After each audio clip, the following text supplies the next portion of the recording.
Let us take two statements. The first one reads as, the fundamental building block of this nature is uncaused, it's eternal, it's because of that particle this whole world exists. And the second statement is, the fundamental building block of this nature is indivisible, absolutely small, and cannot be diminished any further. These are two different statements made by two different individuals about an atom, which is indeed the fundamental building block of this nature and cosmos. But these statements were made a couple of thousands of years ago. Now let us see who made these statements.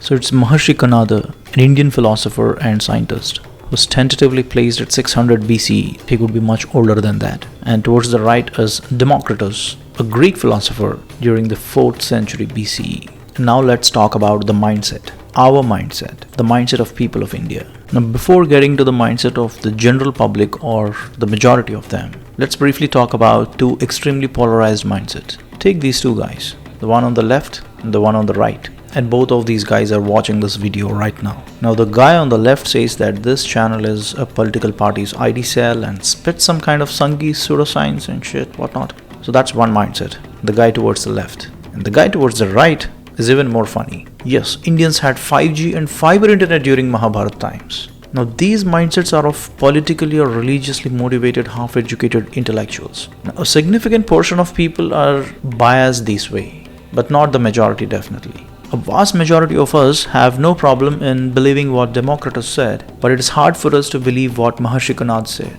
Give it a deep thought and you'll get to know what I mean. We are all susceptible to bias.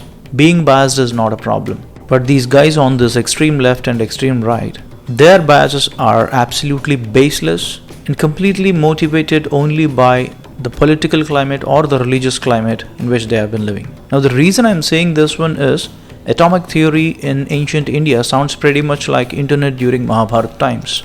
Absolutely ridiculous, but it is not. And this video is a short attempt to bring forward the facts about the atomic theory, the foundations of it, that originated in India a couple of thousands of years ago. Now let's get to the topic. Vaiseshika Darsanam. Of the many ancient scriptures of Bharat, Vaiseshika Darsanam is a very less known ancient scripture on one of the schools of thought of Indian philosophy. Now this book is our main topic in this documentary on atomic theory in ancient India. And let's break this documentary into three parts. The first chapter will see the background and context in which this book was written. And in second chapter, let's quickly go through the contents of this book. And in the third chapter, we'll see the scientific concepts that are explained in Vaiseshika Darsanam by Maharishi Kanada. Starting with the first chapter, understanding the background and context of Vaiseshika Darsanam.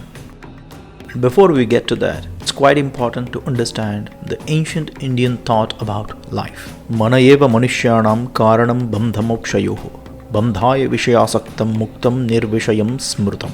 The second verse of Amrita Bindu Upanishad. It translates to, the human mind is the cause of bondage and mind is also the cause of liberation. Mind absorbed in sense objects is the cause of bondage and mind detached from the sense objects is the cause of liberation. In simple words, it says that you are responsible for be it the pain or pleasure that happens in your life. You alone are responsible for both the pain and pleasure. And the ultimate objective of any human being, as per Indian philosophy, is a liberation from both pain and pleasure. This is quite important to understand and you'll get to know why I brought this up. If you are in the field of humanities, you definitely know this. But if you're a science student, there is less chance that you might know the schools of Indian philosophy. So let's take a quick look. We all know the difference between knowledge and wisdom, right? Transposing your knowledge into wisdom, in this process, there is something called as an ideology, something that you believe in. Now, philosophy is something that's built on an ideology in transposing the knowledge into wisdom. And when we're talking of knowledge in India, we all know that the Vedas are the corpus knowledge system since thousands of years. So with Vedas as the central point, there are a lot of ideologies or philosophies that got developed in ancient India since thousands of years. And now let's see what they are. Broadly, the primary school of thought is Astika, which takes Vedas as the primary source of knowledge. And then we have another school of thought called as Nastika, which does not take Vedas as the primary source of knowledge, but has its own independent philosophies. And further down, in Astika school of thought, there is a subdivision which is atheistic in nature. This sounds absolutely crazy, but it is. And the atheistic schools of thought are Samkhya, Nyaya, and Vaiseshika. And we are talking about Vaiseshika, but let's park that for a second. And then we have theistic schools of thought further down in Astika, which are Yoga, Mimamsa, and Vedanta. Don't worry about the names, we'll see what they are in a short while. Now, the fundamental difference between atheistic ideologies in Astika and the theistic ones are that they both take Vedas as the same platform or the basis for their ideologies. But the atheistic philosophies of Sankhya, Nyaya, and Vaiseshika does not take God as the central reference or does not bring in the concept of God while they're explaining their philosophies. It is a more rational and realistic approach of understanding what is in Vedas and transposing that into wisdom. While theistic philosophies of Yoga, Vedanta, and Mimamsa, they completely take Vedas as the baseline, and on top of it, they completely rely on the Supreme Being, God, as the central reference point in developing those ideologies. And when I first learned these facts, I was really speechless. Broadly, when we talk of Hinduism in modern day terminologies, it is generally understood as a religion. But how come you have atheistic philosophies blended into a religion? I mean, the English word religion does not fit to Hinduism. First of all, I don't know what exactly is Hinduism because there is nothing like Hinduism in first place. And that is the reason it is called as Sanatana Dharma, which means an ancient philosophy about life. Now, calling Hinduism as a way of life, I don't believe that statement is also right because every religion is a way of life. Every religion gives certain good values and morals and ethics and whatnot, all the guidelines to lead a better life. So every religion is a way of life. But having an atheistic ideologies blended in the same philosophy of a religion, I mean, this is a crazy combination. I don't know what we need to call this as, but let's simply call it as Sanatana Dharma. Anyways, let's move on to the Nastika school of thought. Here we have three clans again: Buddhism, Jainism, and Charvaka. So broadly, this entire ecosystem of ideologies, these are what the foundation pillars of knowledge and wisdom in India since many millennia. Now, each of these schools of thought have their own scriptures, gurus, ideologies, etc. And we are talking about Vaiseshika. And probably this is the reason why India organically evolved as a pluralistic society. Don't call secularism, that's totally in a different connotation in today's world, you know that. But let's call it as a pluralistic society. Anyways, let's move on. We are focusing on Vaiseshika school of thought. To understand the Vaiseshika, we need to also understand Astika, which is one level above, in a little more detail. Now let's quickly see what is Astika school of philosophies. Be it the Vedas or holistically Sanatana Dharma in its entirety, is a moral compass for humanity to pursue four important virtues. They are Dharma, which means responsibilities, Artha, which is wealth, Kamya, which means desires, and Moksha is the ultimate liberation. Dharma, Artha, Kamya, Moksha. These four virtues are also called as Chaturvida Purusharthas, and be it any philosophy that you take under the Astika category, there are 6 different paths to pursue these 4 virtues. To keep things simple, I will just talk only about Vaiseshika school of thought, and the rest 5 maybe some other time we will see in more detail. So this Vaiseshika is a school of experience. It's an atheistic philosophy, like I said, and it does not bring in the concept of God while explaining its ideology. But what exactly is its ideology? Here it is. Vaiseshika fundamentally believes that this whole world, the nature, cosmos, you, me, everything in it, is fundamentally built on a building block that is an atom. And that atom is eternal, and it takes different forms and shapes to manifest itself into either a human being or an animal or a mountain or a river or fire. Everything and anything in this nature and cosmos is a manifestation of atoms in different forms and shapes, and one has to experience it for himself or herself to understand the true form of this nature. It broadly talks about eternity, and while explaining the concept of eternity using atoms, it teaches about how a person he or she need to pursue these four virtues of dharma, artha, kamya and moksha. Now in this school of thought, Vaiseshika, which was founded by Maharishi Kanada, this is probably the world's oldest written record about the atomic theory. For last 8 to 9 minutes, I am going only into the introduction part for one very important reason. The foundation of why we are talking about atomic theory needs to be very clear, because it's not that something just fall out of the blue sky. There is such a deep context and background associated with the atomic theory. And now let's see what Maharishi Kanada says. And that brings us to the second chapter of this documentary about Vaiseshika Sutras, or what exactly Maharishi Kanada wrote as part of his Vaiseshika Sutras. So before we get to the Vaiseshika Sutras, understanding sutras is very important. I made a separate documentary only on sutra, and if you're interested, I'll leave the link in the description below. See, a sutra is a ciphered or an aphoristic articulation. It's a technique in Sanskritam where the deepest of the meanings can be written in shortest forms. I'm not sure if any other language has it, but definitely it is one of the most important traits of Sanskritam, that you can write and rather condense huge meanings into very short format. And Vaiseshika Sutras are written in that format. Do check the documentary for a better understanding, but for now, let's move on.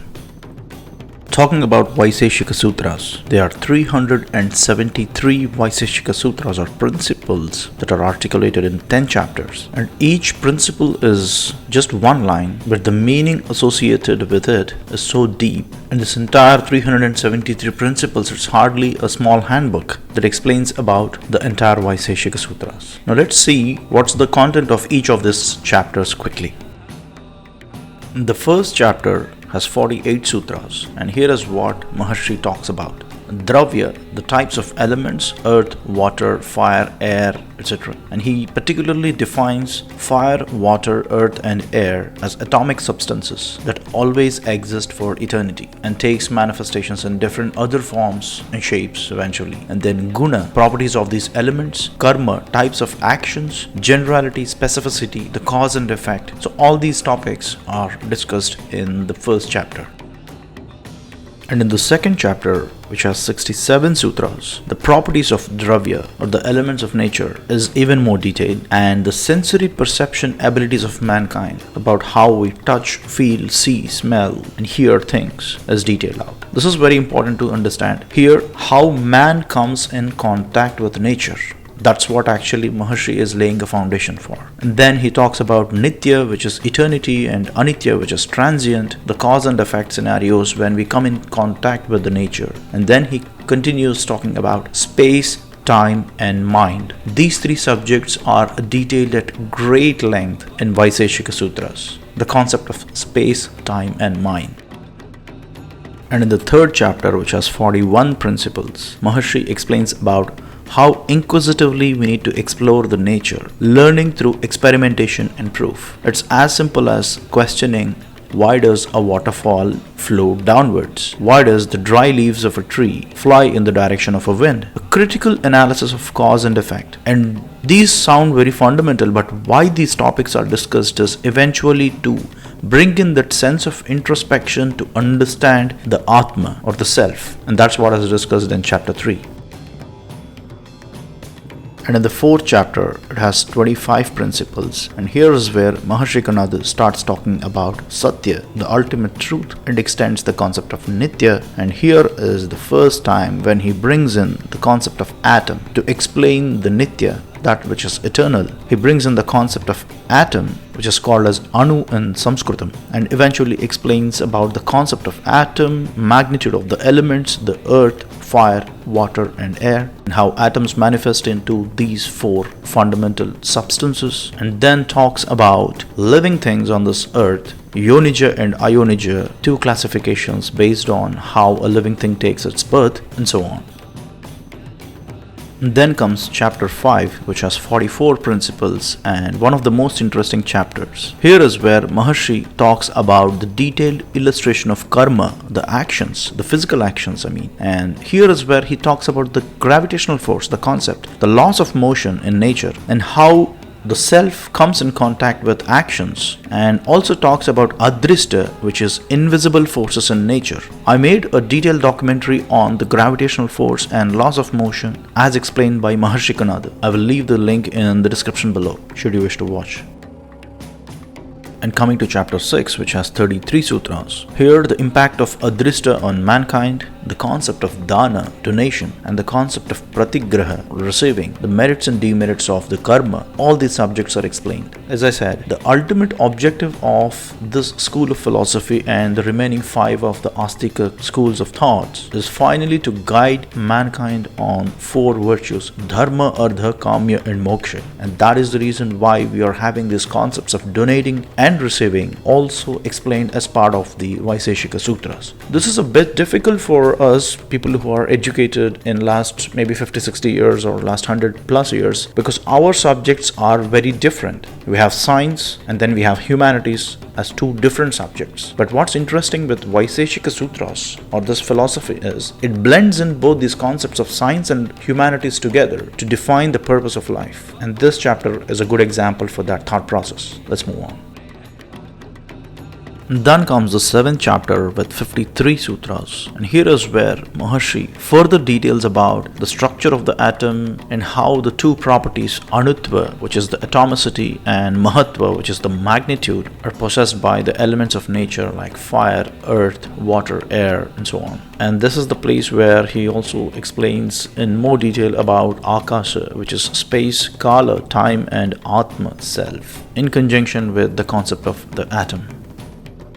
And in the 8th chapter, the concept of cognition and self-experience, the different types of jnana, how to obtain knowledge from the nature through sensory perception of the basic elements of it. It has 17 principles explaining this process.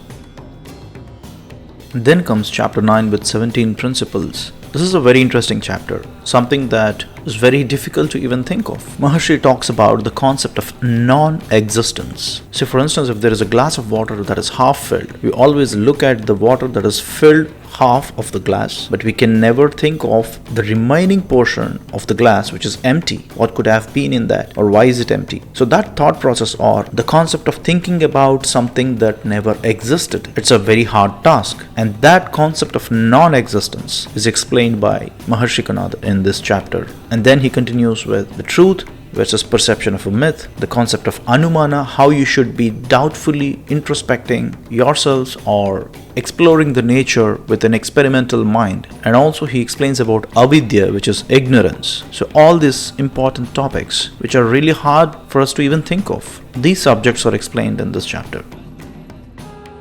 And finally the last chapter with 16 principles. All this process of explaining the atom, its eternity, the elements of nature, sensory perceptions, etc., everything boils down to understanding 2 important entities. Sukha, which is a pleasure, and dukkha, which is a pain, and how they are both transient in nature. A critical analysis of their causes and realizing through your own self-experience to discover the purpose of our own lives. That is the ultimate objective of Vaiseshika Sutras, and the concept of atomic theory is a vehicle to explain the ultimate goal of life. And that's what is the Vaiseshika Sutras, and that is why the atomic theory was developed in ancient India thousands of years ago.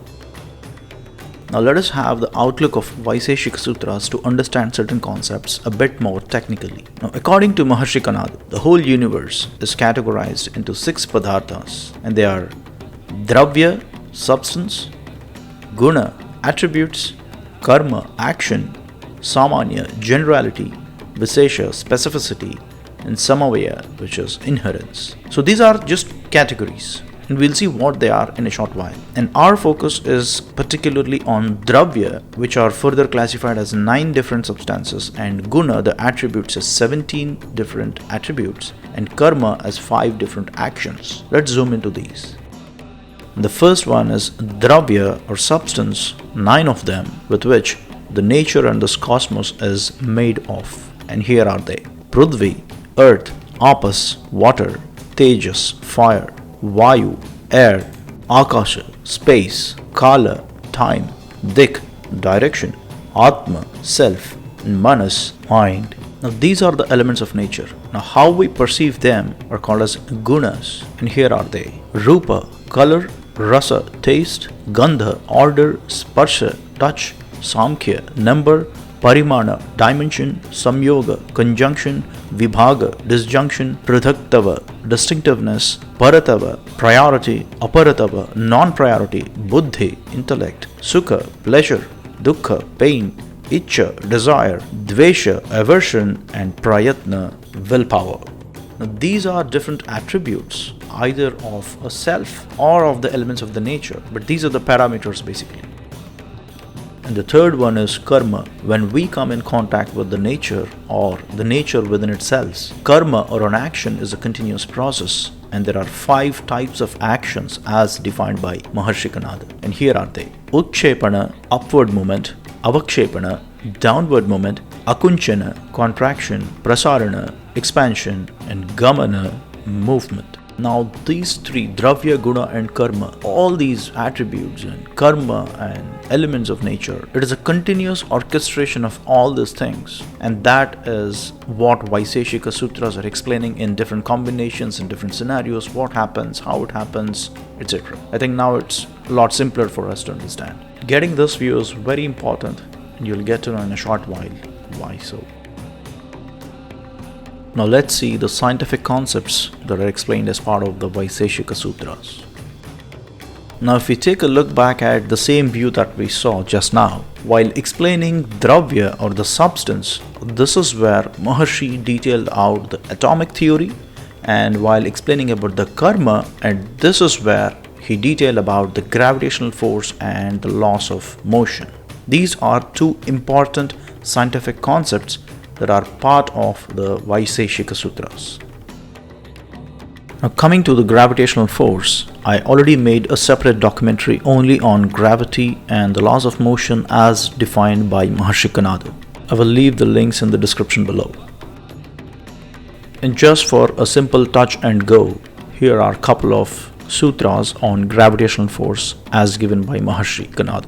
Samyoga abhave gurutvat patanam. The translation is: on disjunction, an object falls down due to its own mass. Mass here is gurutva, and I've already mentioned in the previous documentary how etymologically gurutva, which is a Sanskrit word, is connected with the Latin word gravis, from which the gravitational force, what we use, or the gravity word, is originated. And another such sutra is Gurutva Prayatna Samyoganam Utshepana.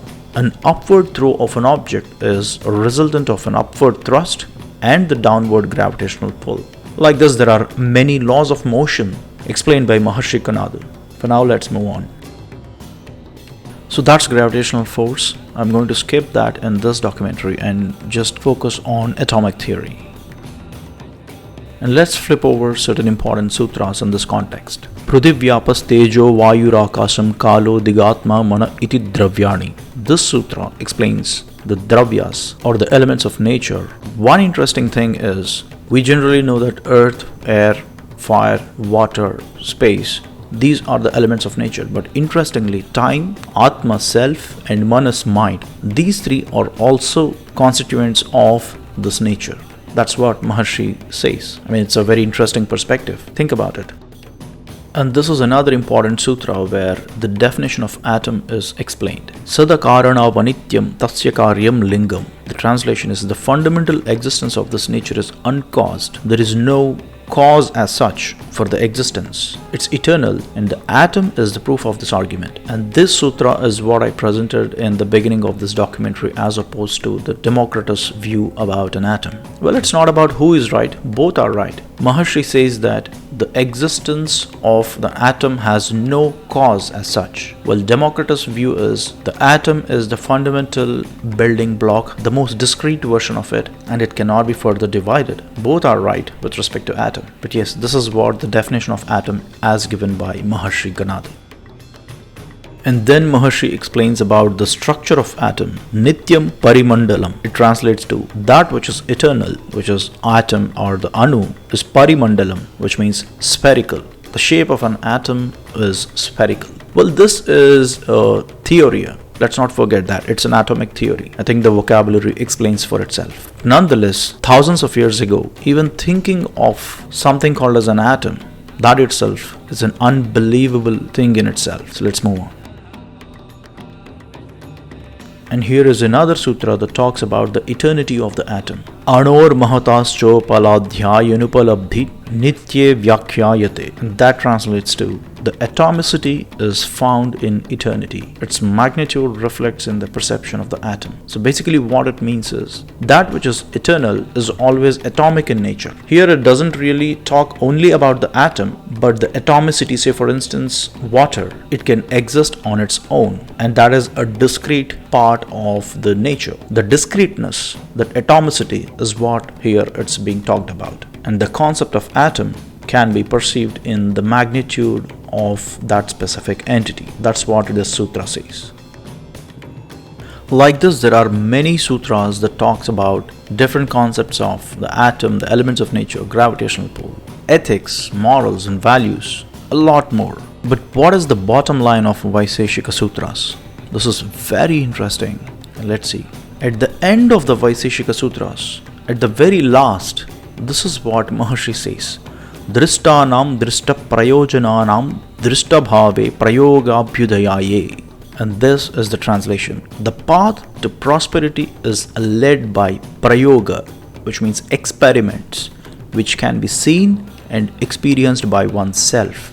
Maharshi says that one has to experiment and experience everything in nature to understand its true form and as well understand the true purpose of our lives. And he finally says that tad vachanadamna yasya pramanamiti. Thus the Vedas stand as a proof of whatever that I said.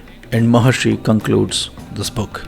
Here two things are very evident. Number one, possibly that Vedas also hold certain atomic theory related concepts, going by what he wrote in the very last lines of the Vaiseshika Sutras. But what's even more important is the sutra which is above, leading a life through experimentation and experience. That is the core essence of the Vaiseshika philosophy, which is very relevant and very important for the youth of this country and the youth of the world as well. We have to continuously explore, experiment, and then try to find new things, new experiences, build new solutions for the new problems. That explorative mindset, that's what Vaiseshika Sutras teach. While it is the oldest record in the world about the atomic theory, what's more important is the message that it is giving. Unfortunately, these kinds of scriptures, the hidden details in the great Indian knowledge system, are not being leveraged. And this is not just a loss for only the Indian community, but for the people across the world. Hopefully one day, just like how the world is embracing yoga, let's hope that Vaiseshika Sutras or Vaiseshika Philosophy sees the light of the day. And as always, thanks for watching.